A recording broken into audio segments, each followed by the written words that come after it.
I was dicing heirloom tomatoes when she appeared on the galley television. The knife slipped, nearly taking my fingertip with it. Blood pooled against the cutting board's polished steel as Chelsea Turner's voice filled the kitchen. Remember, good food isn't just about taste, it's about memory. Damn ironic. I sucked my wounded finger, metallic tang spreading across my tongue while she critiqued some poor chef's seafood bisque. The bisque looked nearly identical to mine, the signature dish that had secured my position as executive chef on the Azure Dream, the most luxurious cruise liner in the Atlantic. "This lacks depth," she announced to the trembling contestant. "Where's the story in this dish?" The story in mine had been us. Chelsea didn't know it, but I'd created that bisque the morning after our first night together 6 years ago. Back when she was just an ambitious food blogger and I was a sous chef with something to prove. Chef Juliana, the Andersons in Suite 502 are complaining about their lobster thermidor. My sous chef Marco's voice snapped me back. The galley around me buzzed with controlled chaos. The percussion of knives against cutting boards, the sizzle of butter in copper pans, the hiss of steam. I wrapped my bleeding finger with a clean towel and nodded. "Tell them perfection takes exactly 3 more minutes." Through the porthole I could see twilight settling over the Atlantic. Dark waves crashed against the ship's hull, their rhythm matching the uneven beating of my heart. 3 weeks until we docked in Buffalo. 3 weeks until I'd have to face her again. The invitation had arrived yesterday. Gold-embossed cardstock bearing Ariana Clarke's flowing script. My ex was getting married, and somehow she thought inviting me was appropriate. The envelope had fallen from my fingers, landing in the glass of Cabernet on my desk, bleeding crimson into the pristine white paper like some kind of omen. "You look like you've seen a ghost," Marco said, sliding a plate in front of me for inspection. "The sauce needs more saffron." "I'm fine," I lied, adding 3 precisely measured threads of saffron to the sauce. My hands betrayed me, trembling slightly as I stirred. Just recognized someone from my past. On screen, Chelsea was tasting another dish, her green eyes closing in that familiar way that once meant I'd pleased her. The camera loved her, the casual flip of her chestnut hair, the slight dimple when she almost smiled, the authoritative tilt of her chin when delivering judgment. "This," she said to the television audience, "is what happens when technique overshadows passion." The irony wasn't lost on me. That had been her parting shot when she ended things with Ariana, her older sister by 3 years, and my ex of 18 months. "Your technique is flawless, Ari," she'd said, "but there's no passion." I hadn't known then that Chelsea had heard us arguing that night. Hadn't known she was listening when Ariana accused me of being more married to my knives than to our relationship. The invitation sat in my quarters, coffee now added to the wine stain. I hadn't RSVP'd yet. How could I? "Dear Ariana, congratulations on finding someone who values more than professional success. By the way, I've spent 3 years imagining what might have happened if I'd met your sister first. Chef, there's a call for you online too," my kitchen assistant called out. "Says it's about a catering opportunity in Buffalo next month." The knife slipped again as I reached for the phone. Not drawing blood this time, but sending perfectly cubed tomatoes scattering like dice across the countertop.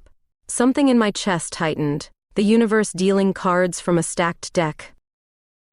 It wasn't until I answered that I realized Chelsea Turner's voice was coming from both the television and the receiver, her words weaving together in a disorienting stereo. "Juliana, it's Chelsea Turner. I hear you're the best chef on the water. I need someone to help me sabotage my sister's wedding." "Sabotage the wedding?" I nearly choked on the words. "What are you talking about?" Chelsea's laughter bubbled through the phone, rich and warm like caramel hitting the perfect temperature. "God, your voice. You actually thought I was serious? I need a caterer, not an accomplice." A beat passed. "Unless you're offering?" 2 weeks later, I was knee-deep in Buffalo's community garden, wondering how I'd let her talk me into this. The humid July air clung to my skin like plastic wrap as I inspected my heirloom tomatoes. The annual garden competition wasn't supposed to be part of our deal, but Chelsea had insisted we meet here first, neutral ground, before discussing wedding catering specifics. "Those black crims won't beat my Thai basil," a voice called from behind. I turned to find Chelsea standing there, more striking in person than on TV. Her chestnut hair was piled into a messy bun, tendrils escaping around her face. Garden gloves too large for her slender hands. No camera-ready makeup, just freckles scattered across her nose from the summer sun. "These aren't just any tomatoes," I countered, brushing soil from my palms. "These are descendants from seeds my grandmother smuggled from Andalusia during Franco's regime." She knelt beside me, uninvited, and lifted one still ripening fruit to her nose. The intimacy of the gesture caught me off guard. "Smells like ordinary tomato to me," she pronounced with a television-worthy smirk. "That's because you've had your palate ruined by mass production and food stylists." Her eyes narrowed. "You've never actually watched my show, have you? I've built my career fighting against food fakery." The elderly judge shuffling past with her clipboard saved me from responding. Once she moved along, Chelsea leaned closer, her shoulder brushing mine. "Look, I didn't ask you here to fight about tomatoes." "Then why exactly am I here? You could have hired any local chef." She plucked a leaf of basil, crushing it between her fingers. The sharp, sweet scent cut through the garden's earthy musk. "Because Ariana told me about your bisque. Said it was life-changing. I need that kind of cooking, not some buffalo caterer who thinks putting chicken wings on a white tablecloth makes it gourmet." I focused on tying up a wayward tomato vine, avoiding her eyes. "And does Ariana know you've hired me?" "Not exactly." Chelsea stood, brushing dirt from her jeans. "She mentioned you were back on land soon." I made an executive decision. Thunder rolled in the distance. Buffalo summers, beautiful one minute, threatening the next. Around us, other competitors began hastily covering plants or gathering their entries for judging. "This is a terrible idea," I said, beginning to collect my tomatoes in a wooden basket. "Most of my best ideas sound terrible initially." Her easy confidence grated on me. "Trust me, Ariana will be thrilled. She speaks very highly of you." "We haven't spoken in 3 years." Chelsea shrugged. "She's not the grudge-holding type." The sky darkened dramatically. Fat raindrops began to fall, first individually, then in sheets. All around us, gardeners ran for cover. Chelsea grabbed my arm, pointed toward a small wooden structure at the garden's edge. "The tool shed."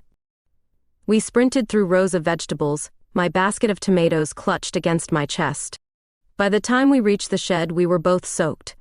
Chelsea yanked the door open and we tumbled inside just as lightning cracked overhead. The space was tiny. Gardening tools hung from walls, bags of soil and fertilizer stacked in corners. Raindrops hammered the tin roof like impatient fingers. The smell of damp earth and wood surrounded us. Through a small window, I watched the judges huddled under a tent, competition entries abandoned. "Looks like neither of us wins today," Chelsea said, wringing water from her hair. In the dim light, with her defenses down, she looked younger, less like the television personality and more like someone I could know. "Winning isn't always the point," I said, surprising myself. "Says someone who's obviously never lost." She smiled, but there was something sharp behind it. "I've lost plenty." The words hung between us, weighted with unintended meaning. She moved closer in the cramped space, examining my face. "You know, you're nothing like Ariana described." How did she describe me? Cold, methodical, all technique, no heart. I looked away. "That sounds about right." "No." Chelsea reached out, her finger stopping just short of touching my cheek. "That's not what I'm seeing." The rain intensified, drumming against the shed in rhythmic waves. Without the garden between us, without the pretense of competition, something shifted in the air. "Why did you really call me, Chelsea?" Her eyes met mine, startlingly green in the gray light. To see if Ariana was right. And she wasn't. Chelsea moved closer. Not even close. When her lips met mine, they tasted like rain and basil, and something dangerously like possibility. Her fingers tangled in my wet hair, pulling me closer as thunder shook the small shed around us. I pulled back suddenly, reality crashing down harder than the rain. "This is a mistake?" Chelsea's smile was slow, confident. "Like I said, my best ideas sound terrible initially." 3 days later, they announced the garden competition results.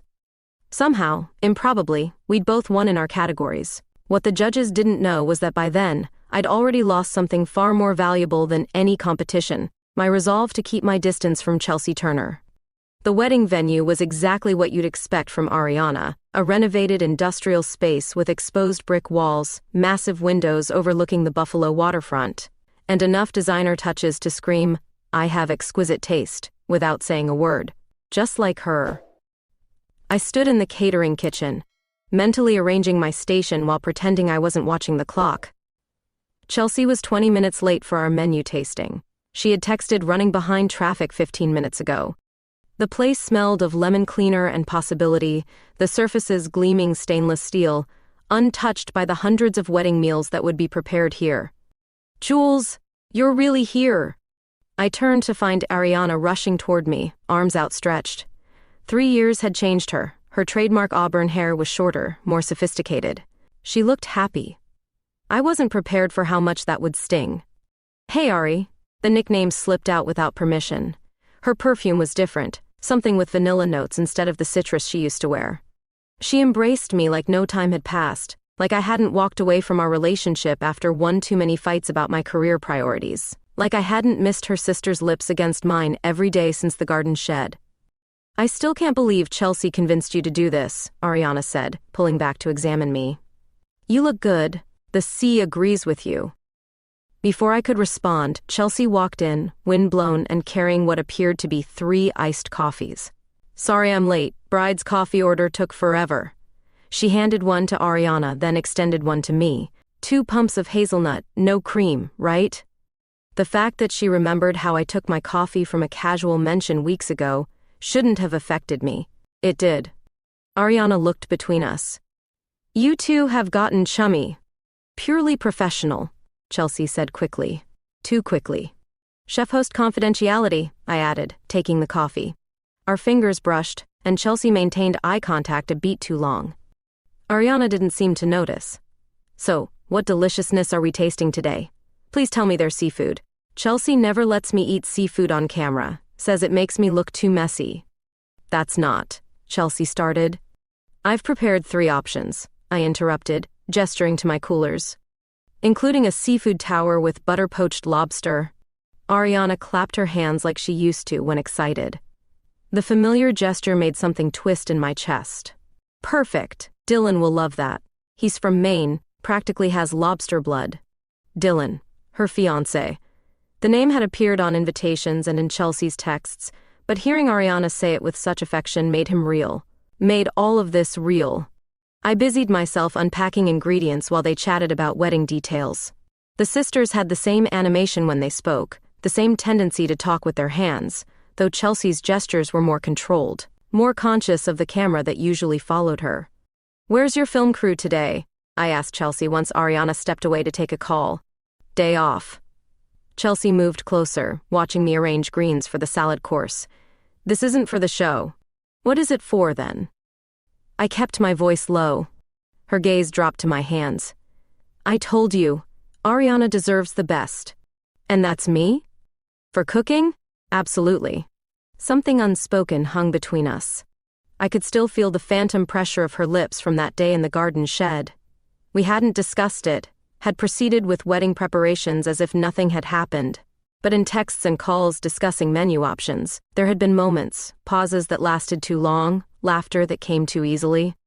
Ariana returned, slipping her phone into her pocket. "Dylan's running late. Let's start without him." As I plated the first course, a chilled corn soup with crab, Chelsea pulled out her phone. "Mind if I film a bit? Not for broadcast, just for my personal research." "Always working," Ariana said with affectionate exasperation. I nodded permission, though the idea of being filmed made me tense. On the cruise ship, I controlled my kitchen. Here, I was navigating uncharted waters. The tasting progressed smoothly. Ariana made appropriate appreciative noises. Chelsea filmed occasionally but spent more time watching me work than looking at her screen. I pretended not to notice how her gaze lingered when I demonstrated my plating technique. It wasn't until the main course, aged ribeye with truffle butter for the meat option, that things derailed. "God, Jules, you've outdone yourself," Ariana said, closing her eyes as she chewed. "This is even better than that anniversary dinner you made me." The memory blindsided me. Our first anniversary, cooking all day in our tiny apartment kitchen. Ariana in nothing but my chef's shirt, stealing tastes as I worked. Chelsea's fork clattered against her plate. "What anniversary dinner?" Ariana froze, eyes darting between us. "You didn't tell her?" "Tell me what?" Chelsea's voice had the edge it got when she sensed a story her viewers would love. Juliana and I dated for 18 months, Ariana said slowly. We lived together. You knew that, right? Chelsea's face went through a series of expressions so quick I could barely track them. Shock, confusion, something that looked like hurt, and finally, a carefully constructed neutrality. Of course, she lied smoothly. I just didn't realize it was that serious. Ariana laughed.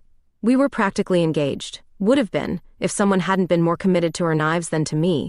The familiar accusation still had the power to wound. That's not fair, Ari. Ancient history, she said, waving dismissively. I've got Dylan now, and you've got. She gestured vaguely at me. Whatever makes you happy. Chelsea stood suddenly. I need some air. As she hurried out, Ariana raised an eyebrow at me. What's with her? I placed my napkin beside my plate. Maybe you should have mentioned our history before hiring me. I assumed she knew. Ariana tilted her head. Why does it matter so much to her anyway? I couldn't answer that. Not when I was still figuring it out myself. I didn't catch up with Chelsea until that evening. After finishing the tasting with an increasingly suspicious Ariana, I escaped to my hotel, the same one housing the wedding party. My fingers hovered over Chelsea's name in my phone countless times before I finally gave up and headed to the hotel bar. That's where I found her, nursing something amber in a heavy crystal glass, staring at her phone like it held the secrets of the universe. The bar was all dark wood and leather, designed to feel like an old gentleman's club, but with modern lighting that cast everyone in the most flattering glow possible. Is this seat taken? I asked, though plenty of others were available. Chelsea looked up, her expression unreadable. Depends on who's asking and what they're hiding. I signaled the bartender. Macallan, neat. Expensive taste, Chelsea commented as I slid onto the stool beside her. I appreciate things that take time to develop properly. The whiskey arrived, and I took a slow sip, letting the smoky heat roll across my tongue. Like relationships you don't bother mentioning?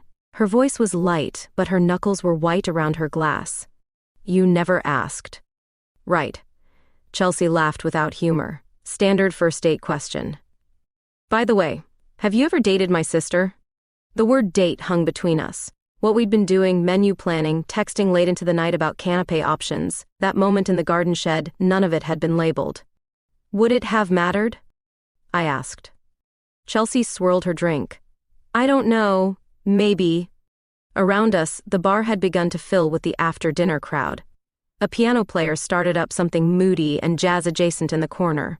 My show is everything to me, Chelsea said suddenly. 5 years building it from nothing. Investors watching every rating, every social media reaction. One scandal could tank everything. Kissing your sister's ex is hardly a scandal. She looked at me then, really looked at me. Is that all it was? A kiss? I didn't have an answer that wouldn't complicate things further. I'm heading back to sea in 3 weeks. That's not what I asked. She finished her drink and set it down with finality. Let me show you something. Before I could protest, she'd signed the tab and was leading me toward the service elevators at the back of the hotel. We rode in silence to the top floor, where Chelsea produced a keycard and opened a door marked Kitchen Access. Should I be concerned about your knowledge of hotel back entrances? I asked as we climbed a short flight of stairs. Food show host, she reminded me. I film in hotels all the time. The stairs opened onto the rooftop kitchen, a space clearly designed for events but currently dark and empty. Floor-to-ceiling windows revealed Buffalo's skyline, twinkling against the night. Lake Erie stretched black and endless beyond the city lights. Chelsea flipped on minimal lighting and headed for the massive refrigerator. After our eye incident, in the garden shed, I couldn't stop thinking about what you said about technique versus passion. She extracted containers and placed them on the stainless steel island. So I've been working on something, a recipe that's all feeling, no measurement. I watched, fascinated, as Chelsea Turner, celebrity chef who employed people to do her prep work, began assembling ingredients with surprising competence. She moved differently here than she did on camera, less performance and more purpose. What people don't understand about television, she said, melting butter in a pan with practiced ease, is how much of yourself you have to hide. Everything condensed, simplified. Complex ideas reduced to sound bites. The smell of butter and garlic filled the kitchen. My professional instincts kicked in, and I found myself reaching for herbs, mincing them without being asked. We fell into an unexpected rhythm, working side by side without needing to speak. "You're chopping those basil leaves all wrong," I finally said, but there was no bite to it. Chelsea smiled, "Yet somehow they'll taste just fine. Technique matters. So does intuition." She nudged my shoulder with hers. "Some things you can't learn from a cookbook." As the clock ticked past midnight, we'd created something neither of us had planned, a simple pasta dish elevated by the quality of ingredients and the care in preparation. We sat on the kitchen counter, eating from a shared plate, looking out at the city below. "It's not bad," I admitted. "For someone who cooks with cameras instead of customers." High praise from the cruise ship queen. The food between us had broken something open. In the quiet of the industrial kitchen, with the pressure of Ariana and the wedding temporarily at bay, we talked. Really talked. "I never wanted to be on television," Chelsea confessed. "I wanted to write about food. The network had other ideas. And I never wanted to cook on a ship," I said. "But there's something appealing about floating away from your problems." Chelsea set our empty plate aside. "Is that what you did with Ariana? Floated away?" The question should have felt invasive, but somehow didn't. We wanted different things. She wanted someone who would build a life here. I wanted the world. Chelsea finished for me. Something like that. The distance between us on the counter had somehow diminished. I could smell her perfume now, something herbal and expensive, mixed with the lingering garlic on her fingers. "If you'd met me first," Chelsea said softly, "instead of her." I didn't let her finish. This kiss was different from our first, deliberate where that one had been impulsive, slow where that one had been urgent. Her lips parted under mine, and I tasted whiskey and possibility.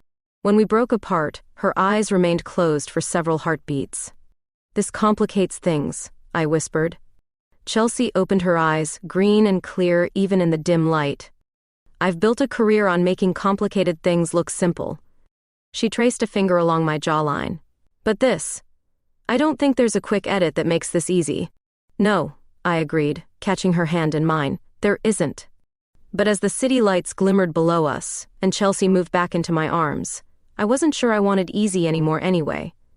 The wedding rehearsal was scheduled for 4 p.m., but I arrived at the venue by noon. Professional habit, I always like to be first in any kitchen. The bakery was supposed to deliver Ariana's wedding cake by 2 p.m. for final placement and decoration checks. I busied myself reviewing the reception menu with my temporary staff, a team of local culinary students who regarded me with a mixture of awe and terror. Just how I liked it. "Chef Sanchez," one brave soul ventured. "Is it true you once made Gordon Ramsay cry?" I was in the middle of dismissing this particularly absurd rumor when my phone buzzed with a text from Chelsea. "Cake disaster. Bakery van in accident. No injuries but wedding cake is toast. Literally. Don't tell Ari." The next text came before I could respond. "Meeting you at venue in 20. Have plan." She arrived in 15, flushed and breathless, her hair falling from what had been a neat ponytail. "We have approximately 28 hours to create a wedding cake that normally takes a week."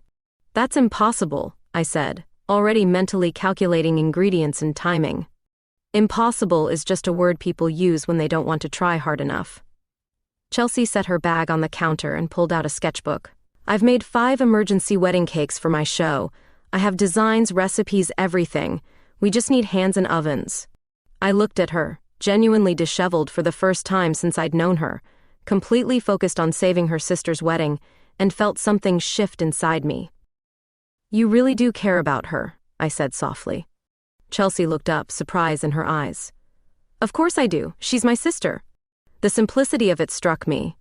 While I'd been navigating complicated feelings about both sisters, Chelsea had never lost sight of what mattered: family. "Okay," I said, rolling up my sleeves. "Let's make a damn cake." We worked through the afternoon in focused tandem.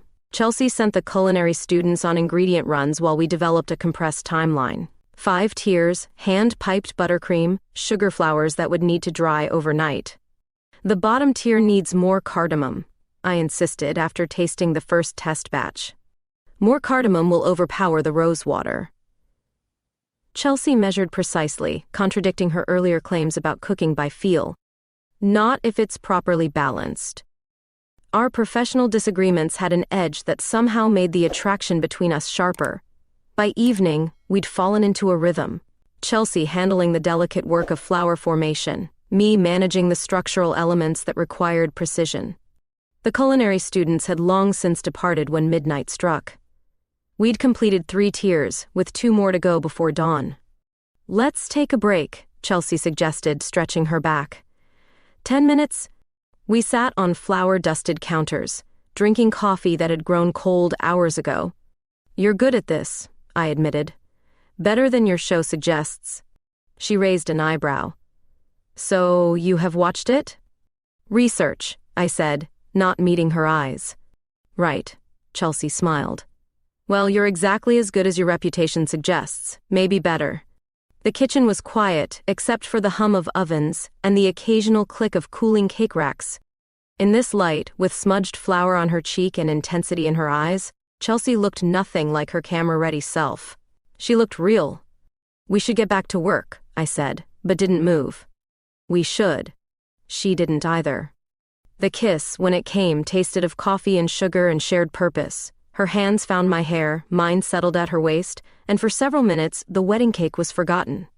When we broke apart, Chelsea's expression was serious. "This isn't just about the thrill of the forbidden, is it? For me, this is—" "I know," I said, because somehow I did. Whatever was happening between us had roots deeper than attraction, than the chemistry of shared work under pressure. We returned to our tasks with renewed focus, talking little but communicating through glances and gestures that felt like a language we'd always known. Dawn was breaking when we placed the final sugar rose on the top tier. The cake stood gleaming under the kitchen lights, 5 perfect layers of graduated ivory, adorned with delicate flowers that seemed to cascade from top to bottom. "It's beautiful," Chelsea whispered, afraid to break the spell. "It'll hold," I assured her, though cake stability wasn't what concerned her. We were both punchy from exhaustion, swaying slightly where we stood. Chelsea leaned into me, and I wrapped an arm around her shoulder. "What happens after the wedding?" she asked, her voice small. Before I could formulate a response, the kitchen door swung open. "There you both are. I've been looking everywhere." Ariana stood in the doorway, radiant in her rehearsal outfit, excitement written across her features. Then her gaze fell on the cake. "Oh my God, is that—" "Your wedding cake," Chelsea said quickly, stepping away from me. The bakery had an emergency and we stepped in. Ariana approached slowly, her eyes wide. "It's more beautiful than the original design." She turned to us, taking in our exhausted appearances the way we stood together. Something flickered across her face, recognition, confusion. "You two did this, together?" "All night," I confirmed. "I don't know what to say," Ariana whispered, reaching out to touch a sugar flower with reverent fingers. "You don't need to say anything," Chelsea replied. "That's what family does." Ariana embraced her sister, and I felt a pang watching them, so alike yet so different, both important to me in completely different ways. "You should both get some sleep before the rehearsal," Ariana said, releasing Chelsea.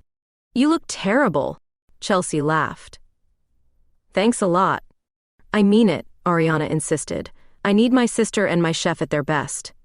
She glanced between us again, something knowing in her expression that made my heart rate accelerate. "Whatever's going on with you two, we'll talk about it after the wedding."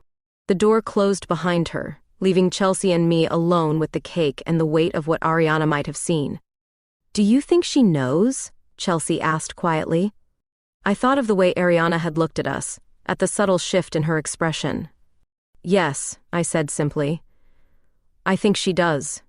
The wedding day dawned bright and clear, Buffalo's temperamental summer weather deciding to cooperate for once. I stood in the bridal suite, adjusting Ariana's veil while Chelsea supervised makeup touch-ups.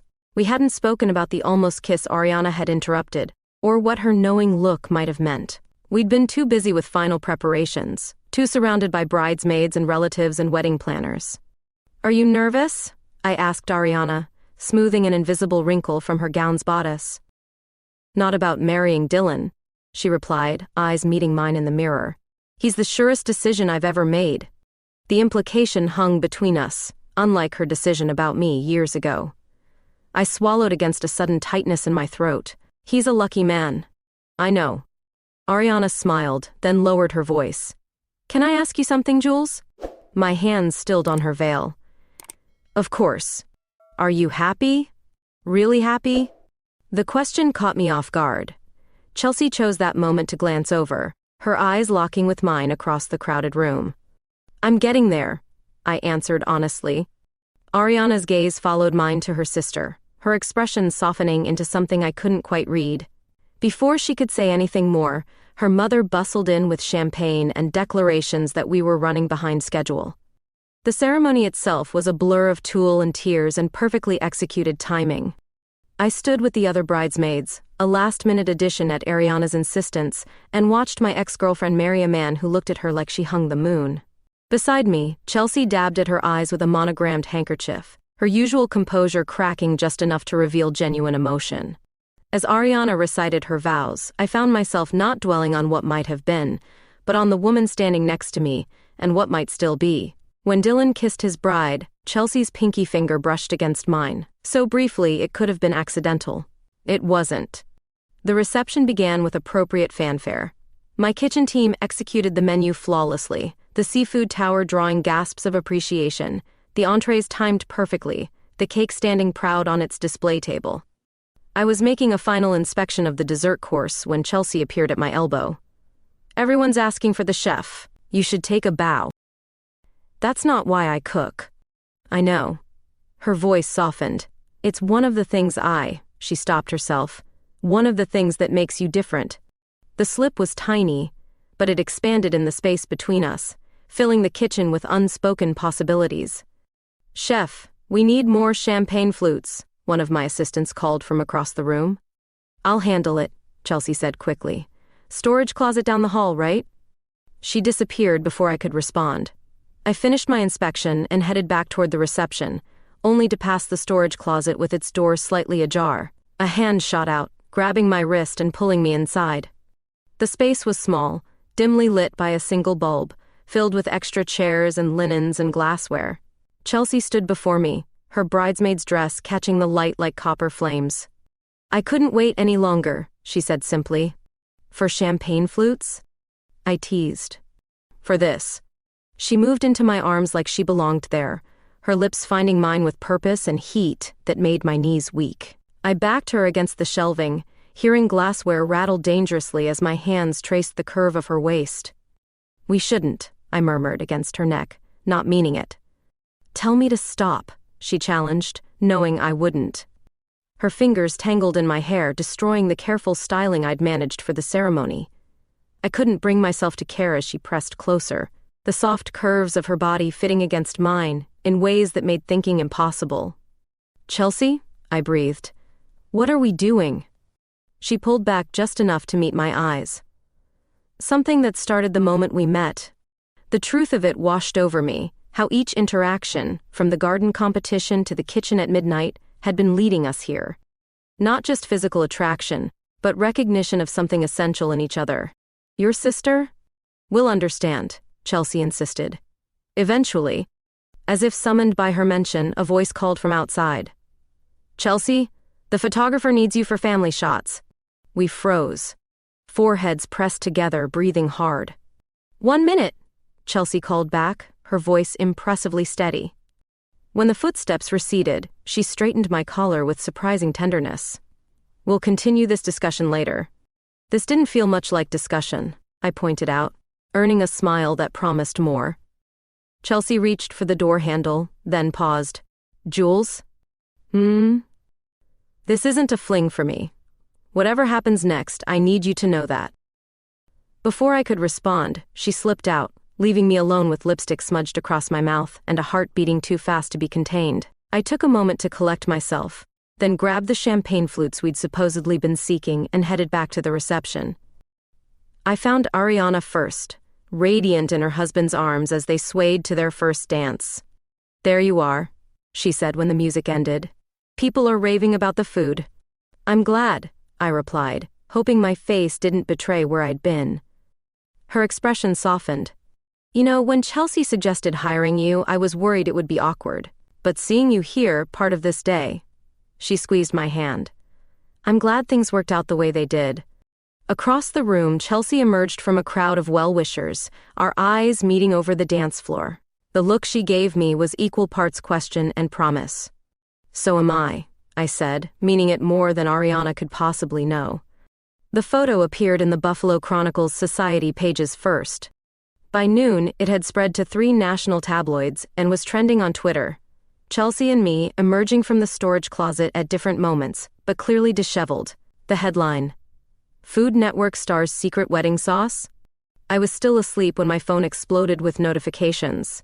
After the wedding reception ended, I'd stumbled back to my hotel room alone. Chelsea had family obligations, a post-wedding brunch to attend, explanations to make about her conspicuous absence from the final hour of festivities.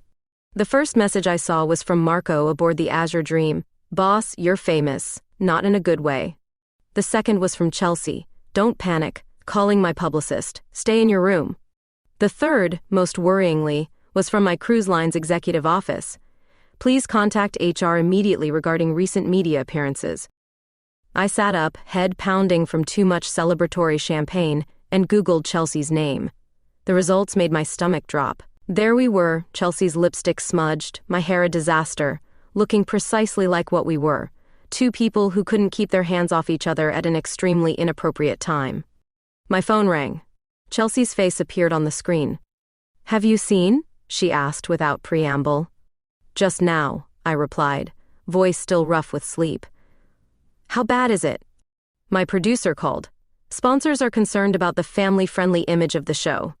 Her voice was steady but tight with tension. My publicist is drafting a statement. They want to say we were discussing a potential professional collaboration. Is that what we're calling it now? Jules, this isn't funny. The strain in her voice silenced my attempt at levity. My show has a morality clause, and your sister's wedding photos are now forever associated with this scandal. The word hit me like cold water.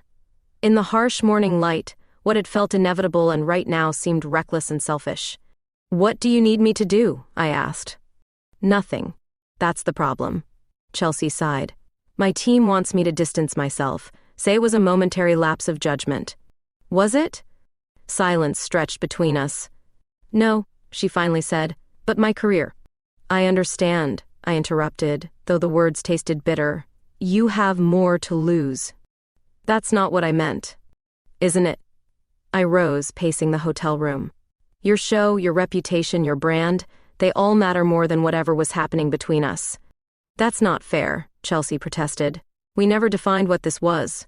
3 weeks from now, you'll be back on that ship sailing away. I'm the one who has to stay and deal with the consequences. The truth in her words stung. I had been treating this like an interlude, a beautiful distraction before returning to my real life. Had I really expected Chelsea to risk everything for something so temporary? I need to call my employer, I said, suddenly exhausted. They're not thrilled about this either. Jules. Let's talk later, I cut her off. Once we've both dealt with damage control. The call with the cruise line executives went about as well as expected. Words like image and reputation and passenger confidence were thrown around. No explicit threats were made, but the implication was clear. This kind of publicity was unwelcome for their luxury brand. I spent the rest of the day in my hotel room, ordering room service and ignoring texts from curious colleagues.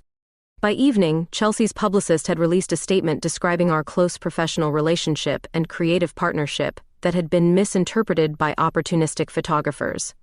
The statement made no mention of Ariana, which was probably for the best. I wondered if she'd seen the photos, what she thought about her ex and her sister becoming tabloid fodder at her own wedding. As darkness fell, a text arrived from an unknown number. It's Ariana, we need to talk, breakfast tomorrow? The hotel restaurant, 8 a.m. I typed back a simple, I'll be there, and tossed my phone aside, wondering how my life had spiraled so dramatically in less than 24 hours. Around midnight, there was a soft knock at my door. I opened it to find Chelsea, wearing jeans and an oversized sweater, her face bare of makeup.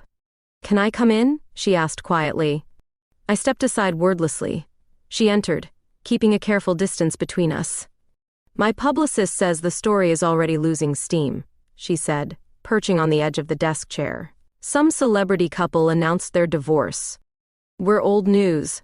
Great, I replied flatly. Crisis averted. Chelsea flinched at my tone. I didn't handle this well. No, I agreed. You didn't. I panicked. She looked down at her hands. Everything I've worked for was suddenly at risk, and I made a business decision. I finished for her. It's what we both do, isn't it? Choose career over connection. Chelsea's head snapped up. That's not fair, isn't it? It's what I did with Ariana. It's what you did today. The truth hung between us, unavoidable and uncomfortable. Maybe we're more alike than we want to admit, Chelsea said softly. But there's a difference. What's that? She moved from the chair to sit beside me on the bed, not touching but close enough that I could smell her perfume, something subtle and expensive that made my heart ache. With Ariana, you chose to leave, Chelsea said. With me, I'm asking you to stay. I stared at her, uncertain I'd heard correctly. What? Not permanently, she clarified quickly. I know you have your ship, but what if we didn't end this yet? What if we tried to figure out what this could be? Away from cameras and tabloids and wedding drama. Hope flickered like a pilot light I thought had been extinguished. Your career is important, she interrupted. But so is this, so are you. The admission seemed to surprise her as much as me. In the dim hotel room light, with her defenses down, Chelsea looked vulnerable in a way her public persona never allowed. I don't know how this works, I admitted. Long distance, different careers, your sister being my ex. Neither do I, Chelsea said, finally reaching for my hand. But I'd like to try. The Azure Dream was docked in Nassau when Chelsea's production team arrived. I watched from the upper deck as she disembarked from a water taxi, camera crew in tow, her professional mask firmly in place. We hadn't seen each other in person for 3 weeks, not since our tentative reconciliation in the Buffalo hotel room. Followed by an awkward breakfast with Ariana that had ended with unexpected blessing and a warning, don't hurt each other the way we did. Those weeks had been filled with late-night phone calls, text messages about everything and nothing, and careful negotiations with both our employers. Chelsea had pitched a special feature on luxury cruise dining. My bosses, sensing an opportunity to transform negative publicity into positive exposure, had reluctantly agreed. Chef Sanchez, Chelsea called out with professional enthusiasm as she boarded, cameras rolling. Thank you for welcoming us aboard the Azure Dream. I played along, shaking her hand formally while her crew captured establishing shots. Miss Turner, welcome aboard. Her fingers lingered against mine a fraction too long. The spark between us hadn't diminished with distance. If anything, it had intensified, making this charade of professional detachment almost painful. We'll start with a tour of the main galley, I said for the benefit of the microphones, leading the way below decks. The filming schedule was grueling, 14-hour days capturing the behind-the-scenes reality of feeding 3,000 passengers daily. Chelsea was the consummate professional, asking insightful questions, sampling dishes with appropriate enthusiasm, maintaining the perfect balance of friendliness and journalistic distance. It was only during brief moments between setups, a shared glance across the pastry station, fingers brushing when I handed her a taste of sauce, that our careful facade slipped. The crew was too busy with lighting and sound checks to notice. Or so I thought. On the third night, after filming wrapped, Chelsea's producer cornered me in the empty galley. You know, she said casually, leaning against a counter, the chemistry between you two is rating gold. Viewers are going to eat it up. I concentrated on wiping down an already clean surface. We're both professionals who respect each other's work. Right. The producer smiled knowingly. And I'm the Queen of England. Look, whatever's happening off camera is none of my business. But on camera, that tension is perfect. Don't dial it back. After she left, I retreated to my cabin, unsure whether to be relieved or concerned that our attraction was so visible. A soft knock came just after midnight. That better be room service, I called out, not moving from where I'd collapsed on my bed, still in my chef whites. The door opened to reveal Chelsea, changed from her on-camera outfit into jeans and a simple blouse. Room service with benefits, she quipped, closing the door behind her. Your crew is enjoying Nassau's nightlife, she finished, kicking off her shoes. We have about 8 hours before anyone notices I'm missing. The small cabin suddenly felt even smaller with her in it. 3 weeks of wanting, of careful conversations maintaining professional boundaries while acknowledging the pull between us, had created a tension that made the air feel electric. "Lisa thinks we're good for ratings," I said, sitting up on the bed. "Lisa thinks everything is good for ratings." Chelsea moved closer, standing between my knees. "But she's not wrong." "About the ratings?" "About us." Her fingers traced my jawline, sending shivers down my spine. "We are good together, on camera and off." When our lips met, it felt like the culmination of a 3-week buildup, hungry, desperate, no longer performative or restrained. I pulled her down onto the bed with me, her weight a welcome anchor after weeks of floating in uncertainty. "I've missed you," she whispered against my neck. "More than I expected to." Her admission unleashed something in me, a need not just for her body, but for honesty, for the connection we'd been dancing around since that first day in the garden. I rolled us over, pinning her beneath me. "I'm not good at this," I confessed, looking down into her eyes. "Relationships, distance, trusting that something won't fall apart when I'm not there to hold it together." Chelsea reached up, tucking a strand of hair behind my ear. "Neither am I. My last 3 relationships ended because they said I was married to my show. Were they wrong? No." Her honesty was disarming. "But none of them made me want to try harder. You do." The admission hung between us, weighty with possibility. Then her hands were at the buttons of my chef's coat, and conversation gave way to more urgent needs. Later, tangled in the ship's standard-issue sheets, Chelsea traced patterns on my bare shoulder. "So what happens when you leave port tomorrow?" The question I'd been avoiding since her arrival. "We have 3 more weeks of filming scheduled in different locations. After that." I hesitated. "After that, you sail away and I go back to my studio in New York," Chelsea finished. That was the plan. She propped herself up on one elbow, studying my face. "And if I said I have a different plan?" My heart stuttered. "I'm listening." "My contract with the network is up for renegotiation in 2 months," she said carefully. "They want more episodes, more locations, more everything." "That sounds like a good thing?" "It could be." Chelsea took a deep breath. "Especially if those locations happen to coincide with the Azure Dreams itinerary." I stared at her, processing the implications. "You want to follow my ship around the world?" "Not exactly," she smiled. "I want to film a new show concept. Seat a table or something equally marketable. International ports, local ingredients, luxury cruise dining. With me?" The possibility seemed too perfect, too convenient. "With you." Chelsea traced my collarbone, her touch feather-light. "If that's something you'd want." The cabin fell silent except for the distant hum of the ship's engines and the sound of our breathing.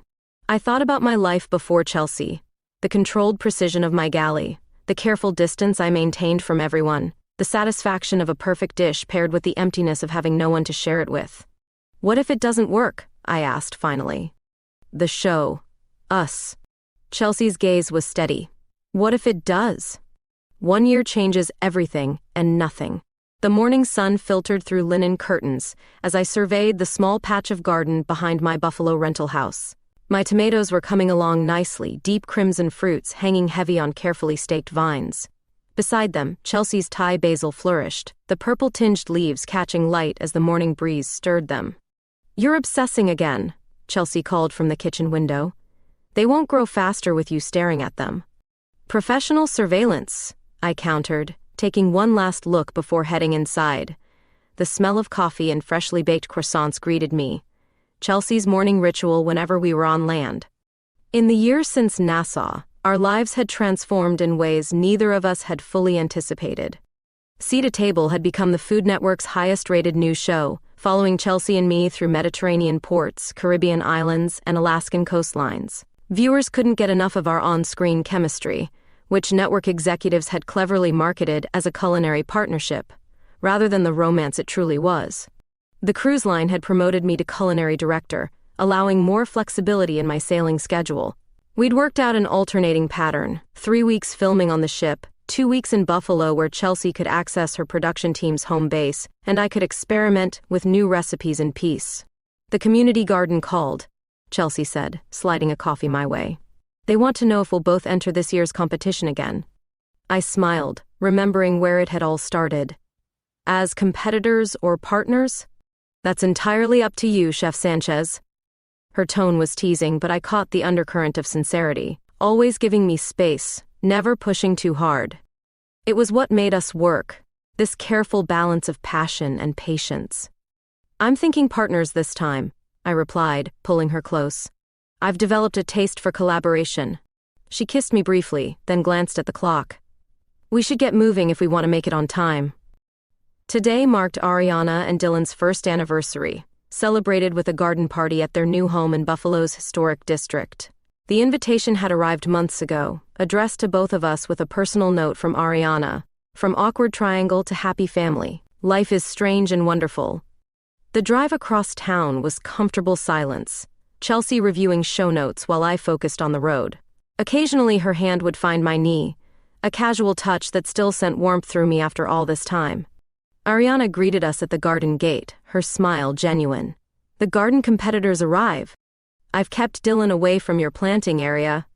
Chelsea laughed, embracing her sister. As if he could sabotage us if he tried. The afternoon unfolded with easy familiarity, food and wine and conversation flowing naturally among friends and family who had weathered their share of complications. I found myself in a quiet moment with Dylan near the herb garden, both of us watching the sisters across the lawn. Hard to believe how everything turned out, he commented, sipping his beer. Having second thoughts? I asked lightly. He laughed. Not a single one. You.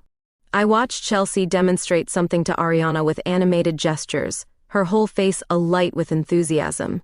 None, I answered truthfully. Later, as the party wound down, Chelsea and I volunteered to help clean up.